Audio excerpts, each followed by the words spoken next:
Hey everyone, welcome back. I want to put a disclaimer out there that I basically have no idea what I'm doing, so keep that in mind and learn from my mistakes rather than taking my advice, if that makes any sense. I started this whole journey in January and actually filmed a lot of it, so if you're interested in seeing the whole process, you can click in the upper right hand corner of the screen, and I will also leave the link in the description. Starting off outside, we have this lemon bush that wasn't doing very well, but after cutting back some other plants, it now has 2 baby lemons. There's also a bunch of rosemary that we sometimes use while cooking, and I really recommend adding it to potatoes. For some reason, they're an amazing combination. Anyway, moving on to the plants that I actually planted on purpose, there are a grand total of 2 tomato plants that survived my many attempts at planting them too early. This one has had some trouble with falling over, so I expertly taped it to our garage, which is working so far, so we're just gonna go with it.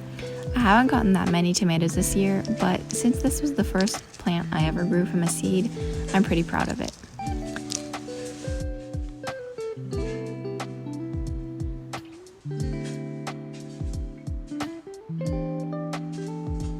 Probably my favorite part of my garden is the lettuce section. I felt so guilty using lettuce from plastic containers, so this is a wonderful zero-waste solution. On the right are a few mixed greens, and then I have so much arugula that I can't even keep up with it. And also a few kale plants.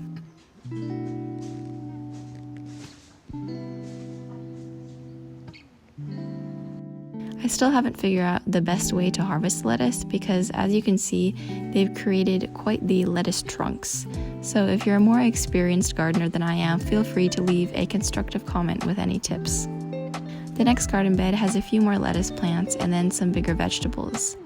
We got peppers and eggplant that have both exploded over the past few months.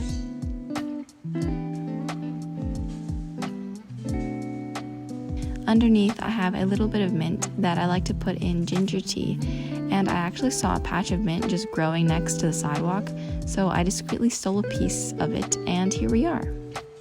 The last vegetable item I have outside are these little pea plants that kind of grew on accident, but I'm hoping they won't get eaten by squirrels so I can actually have some peas soon. Onto my indoor plants, I've managed to get quite the collection going. All of my succulents came from about 3 plants that I propagated, and these jars are repurposed from random food items that we've bought over the past few months. I'm not an expert on propagation, but you basically snip off bits of one plant to create another one.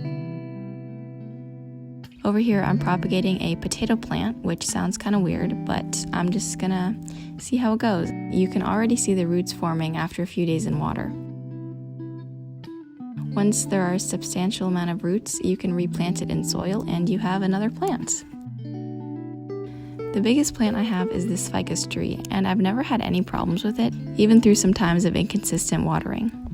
If you're looking for a green and hardy indoor plant that doesn't need that much attention, I recommend checking out ficus trees.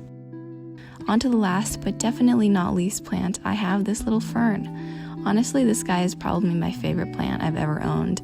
I'm kind of obsessed with ferns and how their baby leaves start off all curled up and slowly unfurl into little green umbrellas. They are a little harder to take care of because they will wilt if they don't have enough water, but once you give them a little drink, they'll perk right back up again. And that concludes the tour. If you watched all the way to the end, thank you for nerding out about plants with me. Let me know what your favorite plant is in the comments. I'd love to know. And also, if you have any tips for me or other beginner gardeners, feel free to help each other out. Thank you so much for watching, and I will see you in the next one.